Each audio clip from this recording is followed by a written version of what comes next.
Heart talk bye आनंदी या माझ्या यूट्यूब चॅनलवर आपलं स्वागत आहे. माझ्या चॅनलवर आपल्याला नवनवीन मराठी कथा ऐकायला मिळतील. इथे सादर करत असलेल्या कथा या माझ्या स्वरचित आहेत. या कथा आपल्याला प्रतिलिपी या प्लॅटफॉर्मवरही वाचण्यासाठी उपलब्ध आहेत. आपल्या सुरू असलेल्या कथेचं नाव आहे तुम ही तो हो इन हार्ट, भाग 23, लेखिका आनंदी शेळके. त्याआधी जर तुम्ही माझ्या चॅनलला सबस्क्राईब केलं नसेल तर नक्की सबस्क्राईब करा. आपल्या अर्जुनचा प्रोजेक्ट सुरू झालेला आहे आणि अनोखी बरोबर नोकझोकही. चला तर मग बघूया अर्जुन आणि अनोखीच्या आयुष्यात पुढे काय काय घडतंय ते. कारण त्यांना तिला आपली नातसून करून घ्यायची आहे, अर्णव हसत म्हणाला आणि हसत तिथून निघून गेला. नातसून म्हणजे ही आणि मी? नो, इम्पॉसिबल, अर्जुन स्वतःशीच चिडत म्हणाला. पण मृणाल तर अजूनही अर्जुनला न्याहाळण्यातच बिझी होती. आता पुढे. अर्जुन मृणालकडे बघत विचार करत होता, त्यामुळे मृणालला अर्जुन बद्दल गैरसमज झाला आणि ती गालातच हसली. अर्जुन, मला असंच बघत बसणार आहेस का, की कामही करायचं आहे? मृणाल किंचित हसत म्हणाली. हो. अर्जुनला आपली चूक लक्षात येताच त्याने पटकन तिच्यावरून आपली नजर हटवली आणि पुढे चालू लागला. अरे, ही बया इथे पोचली आहे. नक्की आहे कोणी आणि काय काम आहे हिचं इथे? अनोखी मृणालकडे बघत म्हणाले. अगं माझी आई, तू काम कर ना. काय करायचंय आपल्याला? ते अर्जुन सर आणि ती बघून गेल. रचना थोडीशी चिडत म्हणाली. रचू, मला काय वाटतं माहित आहे? त्या खडूस हिच्याबरोबर लग्न व्हावं आणि हिने त्याच्या डोक्यावर चांगल्याच मिऱ्या वाटाव्या. असं पण दोघेही सारखेच वाटत आहेत. अनोखी आपल्याच बोलण्यावर हसत म्हणाली. अनोखीचं बोलणं ऐकून रचनालाही हसायला आलं. तू पण ना अनु, काही विचार करतेस? चल काम कर, रचना हसत म्हणाली. त्या दोघींना असताना बघून अर्जुन त्यांच्याकडे गेला आणि त्यांच्या मागून मृणालही. आज काय मध्ये कुठलीच केबिन नव्हती. सगळं काही होतं ते समोरासमोर होतं. त्यामुळे अर्जुनचं लक्ष आज सगळ्या स्टाफकडे असणार होतं. तसे सगळेच आपलं काम अगदी व्यवस्थित करत होते. एवढ्या हसण्यासारखी काय विषय आहे, मला कळेल का? तुमच्या हसण्यावरून तर असंच दिसत आहे की तुम्ही काम सोडून गप्पा मारताय, अर्जुन थोडा चिडत म्हणाला. सर, आपल्या कंपनीचा असं काही रूल आहे का की काम करताना हसू नये किंवा हसताना काम करू नये? अनोखीही अर्जुनच्या बोलण्याने थोडी चिडत म्हणाली. रूल तर कंपनीचे खूप काही आहेत मॅडम, पण तुम्ही किती पाळता त्यावर अवलंबून आहे. आणि हसण्यावर बंदी नाही मॅडम, पण त्याबरोबर कामही करायला हवं. कारण इथे मी तुम्हाला हसण्याचा किंवा टाइमपास करण्याचा पगार देत नाही ना, अर्जुन खोचकपणे म्हणाला. अर्जुन, मला तर कळतच नाही, तू हिचा बॉस आहेस की ही, आणि तुला ही आर्ग्यू कशी करू शकते? मृणाल मध्येच म्हणाली. मृणाल समोर अनोखीने अर्जुनशी वाद घातल्याने अर्जुन अजूनच वैतागला होता. त्याने अनोखीकडे खाऊकी गिळू नजरेने बघितलं आणि पुढे निघून गेला. मृणाल ही अनोखी आणि रचनाकडे बघून कुत्सितपणे हसली आणि त्यांच्या मागून गेली. हिला काय गरज होती मध्ये बोलायची? आमचे बॉस आहेत, ते बोलतील आम्हाला. हिला काय त्रास आहे? अनोखी जाणाऱ्या मृणालकडे बघत वैतागत म्हणाली. अनु, सोड ना त्यांना, तू काम कर, नाहीतर सर परत ओरडतील, रचना म्हणाली. साईटवर सगळे आपापल्या कामामध्ये बिझी होते.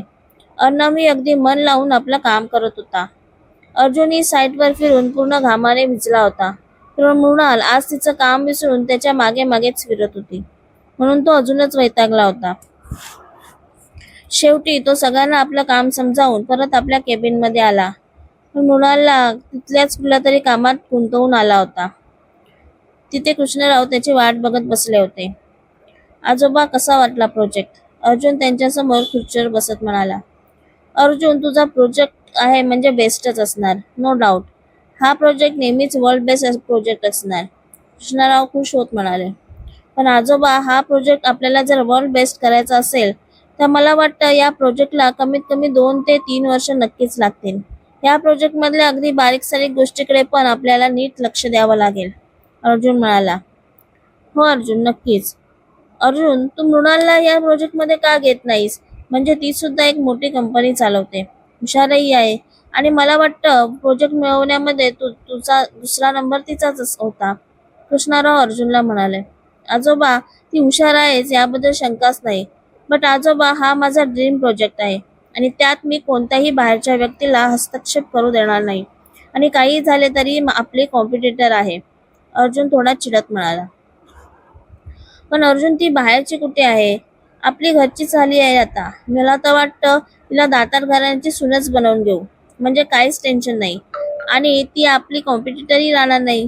मला विश्वास आहे की तुम्ही दोघे मिळून काम केलं ना तर हा प्रोजेक्ट बेस्टच होणार. कृष्णराव म्हणाले. आजोबा, हा लग्न बिग्न सगळ्या गोष्टींसाठी माझ्याकडे वेळ नाही आणि मला माझ्या प्रोजेक्टमध्ये कोणीही नको आहे. अर्जुन आता रागाने म्हणाला. अर्जुन, मी तुला आत्ता लग्न कर असं सांगत नाही. तुझा प्रोजेक्ट पूर्ण झाल्यावर करू लग्न. बघ, थोडा वेळ विचार कर आणि मला सांग. कृष्णराव म्हणाले. आजोबा, खरंच मला वेळ नाही. आपण ह्या गोष्टीवर नंतर विचार करू. अर्जुन कृष्णराव यांना टाळण्यासाठी म्हणाला. ठीक आहे, पण यानंतर विचार नक्की कर. चल, आता मी निघतो. मृणाल इथेच राहील आज तुझ्याबरोबर. कृष्णराव म्हणाले आणि निघून गेले. अर्जुनने रागाने आपल्या टेबलवर जोरात हात मारला. अर्जुन स्वतःच्या मर्जीचा मालक होता, पण तरी कृष्णराव त्याचे आजोबा होते. त्यांच्या छत्रछायाखाली तो वाढला होता. त्यांचा हात धरूनच त्याने बिझनेसचा आग गिरवला होता. पण त्यांची अशी त्यांच्या आयुष्यात जबरदस्ती करणे त्याला आवडले नव्हते. लग्न करायचं की नाही आणि कोणाशी करायचा हा सर्वस्वी त्याचा निर्णय होता असं त्याला वाटत होतं. पण काही झाले तरी कृष्णराव त्याचे आजोबा होते. त्यांचं म्हणणं असं टाळणं त्याला शक्य नव्हतं. भाई, काय झालं? तू इतका रागात का आहेस? अर्णव त्याच वेळी कृष्णरावच्या केबिनमध्ये येत म्हणाला. आजोबा यार, त्या मृणालशी लग्न करण्याचा विचार कर म्हणे. मला या सगळ्यामध्ये काहीच इंटरेस्ट नाही. त्यांना कळत का नाही? अर्जुन वैतागत म्हणाला. मग तू सरळ नकार द्यायचा ना त्यांना. अर्णव म्हणाला. हो तर देणारच आहे, पण आधी माझं लक्ष प्रोजेक्टवर आहे आणि प्रोजेक्ट पूर्ण होईपर्यंत मला कुठलंच टेन्शन नको आहे. म्हणून सध्या तरी त्यांना टाळलं आहे. पण तोपर्यंत मला त्या मृणालला झेलावंच लागेल असं वाटतंय. अर्जुन चिडत म्हणाला. अजून मोठं सरप्राईज तर तुला माहीतच नाही. अर्जुन आपला हसू दाबत म्हणाला. म्हणजे अजूनही काही बाकी आहे तर लवकर बोल. अर्जुन म्हणाला. जसे आजोबांनी तुझ्यासाठी मृणालला पसंत केलं आहे ना, असं आजींनी तुझ्यासाठी नंदिनीला पसंत केलं आहे. अर्णव आपले दात इचकत म्हणाला. व्हॉट? ती बावळट, मिनिटाला घाबरत आणि रडत असते ती? व्हॉट रबिश यार. जी माझ्यासमोर उभीही राहू शकत नाही, तिच्याबरोबर आजी माझं लग्न लावायला निघाली आहे. अर्जुन आश्चर्याने आणि रागाने म्हणाला. पण मला एक कळतच नाही, हे दोघे माझ्या लग्नाच्या मागे का लागले आहेत? मला तर या सगळ्या बंधनात अडकायचंच नाही आहे. अर्जुन म्हणाला. त्यांना आपल्या आता दातार घराण्याची नाचून आणण्याचे वेध लागले असते, म्हणून हे सगळं चाललं आहे. आणि तुला माहित आहे, ह्या टॉपिकवरून आजी आणि आजोबांचं भांडणही झालं होतं आणि दोघे एकमेकावर रुसूनही बसले होते. अर्णव हसत म्हणाला. डिस्कस्टिंग आहे सगळं. आता सगळा विचार मी करत बसलो तर माझ्या प्रोजेक्टवर परिणाम होईल. बरं, तू कशाला आला होतास ते सांग. अर्जुन तो विषय बाजूला ठेवत परत आपल्या कामाकडे वळत म्हणाला. मृणाल तिला दिलेलं काम आठवून अर्जुनच्या गेटमध्ये आली तर तिथे अर्जुन आणि अर्णव काही गोष्टींवर डिस्कशन करत होते, म्हणून ती मुद्दाम तिथेच बाजूच्या चेअरवर बसली. पण अर्जुनने अर्णवला इशारा केला आणि अर्णव लगेचच तिथून निघून गेला. त्यामुळे मृणालचा हिरमोड झाला. मृणालला एवढं सगळं करूनही हवी ती माहिती मिळत नव्हती. प्रोजेक्ट बद्दल काही छोटी मोठी माहिती मिळाली होती, पण एवढी माहिती पुरेशी नाही हेही तिला माहीत होतं. आज उन्हात साईटवर काम करून सगळेच दमले होते. लंच टाइम झाला तेव्हा सगळ्यांना हायसं वाटलं. अर्जुनने आपल्या सगळ्या स्टाफची खाण्यापिण्याची व्यवस्था एकदम उत्तम केली होती. सगळेच खुश झाले आणि आपल्या कामाला लागले. इकडे अख्खा दिवस आपल्या एसी मध्ये बसून काम करणाऱ्या मृणालला उन्हाचा तडाखा झेपत नव्हता. तिला चक्कर यायला लागली होती. अर्जुन, मला बरं वाटत नाहीये. मी तुझ्या रूम मध्ये जाऊन थोडा आराम करते. मृणाल म्हणाले. मग तू घरी जा ना आणि आराम कर. मी सांगतो ड्रायव्हरला सोडायला. अर्जुन म्हणाला. नको नको, थोडा आराम केला की बरं वाटेल. मला नाही जायचं घरी. मृणाल म्हणाली. ओके, जशी तुझी मर्जी. असं म्हणत असं म्हणत असतानाच मृणाल चक्कर येऊन त्याच्या अंगावर कोसळली. Oh shit. अचानक असं झाल्याने अर्जुन वैतागला. Mrinal get up. त्याने आपल्या एका हाताने तिला पकडून ठेवलं आणि दुसऱ्या हाताने तिच्या गालावर चापट मारून तिला उठवण्याचा प्रयत्न करत होता. भाई काय झालं हिला? अर्णव तिथे येत म्हणाला. अख्खा दिवस एसी मध्ये बसणाऱ्या माणसाला उन्हात उभं राहून अजून काय होणार? आणि म्हणे एका कंपनीची मालकीण. अर्जुन कुत्सिकपणे हसत म्हणाला. आता हिला रूम मध्ये कसं घेऊन जाणार? आता हा अर्जुन दाताला आपल्या प्रोजेक्ट सोडून हे सगळं काम करत बसणार का? अर्जुन वैतागत म्हणाला. आपल्या कामातला एक क्षणही फुकट न घालवणाऱ्या अर्जुनची हे सगळं करून टाइम वेस्ट होत होता म्हणून खूपच चिडचिड होत होती. तू चिडचिड करू नको, थांब. असं म्हणून अर्णव पाणी घेऊन आला आणि मृणालच्या चेहऱ्यावर शिंपडलं. त्यामुळे मृणाल थोडीशी शुद्धीत आली. मृणाल जा आणि आराम कर, अर्जुन थोडा चिडत म्हणाला. अर्जुन जाता जाता मला परत चक्कर आली तर? तू चल ना सोडायला, मृणाल म्हणाली. अर्जुनने वैतागात अर्णवकडे बघितलं. त्याने थांबण्याचा इशारा केला आणि रचना आणि अनोखीला जवळ बोलावलं, ज्या दोघी कधीपासून हा सगळा तमाशा बघत होत्या. अनोखी, रचना, या मॅडमना चक्कर येते, त्यांना थोडं सरांच्या रूम मध्ये जाण्यासाठी हेल्प करा. अर्णव हसत म्हणाला. तसं मृणालने त्याच्याकडे रागाने बघितलं. पण सर, इथल्या कामा व्यतिरिक्त दुसरं कुठलंही काम केलं तर तो टाइमपास होतो ना, मग आम्ही हे कसं करणार? अनोखी अर्जुनला टोमणा मारत म्हणाली. असंही मला तुमची मदत नकोच आहे, मी जाऊ शकते एकटी, मृणाल रागाने म्हणाली. ओके, टेक केअर मॅडम,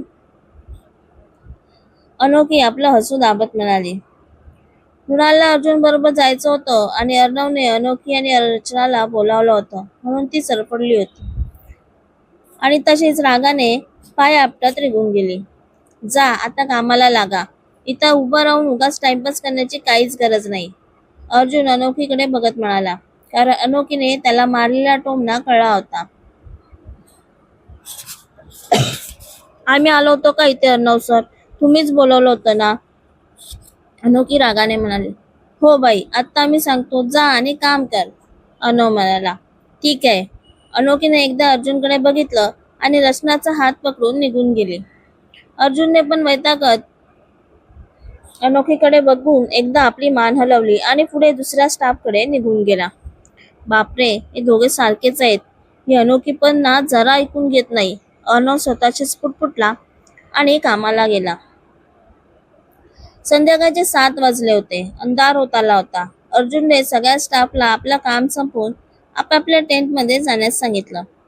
तोही सकाळपासून काम करून दमला होता. त्यालाही फ्रेश होण्याची गरज होती. तर मृणाल अजूनही त्याच्या रूममध्ये असल्यामुळे त्याने रूममध्ये जाणं टाळलं आणि आपल्या केबिनमध्ये येऊन बसला. अर्जुन आणि अर्णवसाठी एकच रूम असल्याने अर्णवही बाहेरच होता, पण त्याला कसलेच टेन्शन नव्हतं. तो मस्तपैकी प्रसादच्या टेंटमध्ये फ्रेश झाला आणि त्याच्याबरोबरच येऊन बसला. सगळा स्टाफ मस्त फ्रेश होऊन गरमागरम चहाचा घोट घेत गप्पा मारत बसला होता. दिवसभर काम केल्यानंतर आता त्यांना एखाद्या सहलीला आल्याचा भास होत होता, म्हणून सगळेच खुश दिसत होते. रच्चू, अर्णव सर एकटेच बसले आहेत. मला वाटतं मी आता त्यांच्याशी तुझ्या लोन बद्दल बोलून घेते.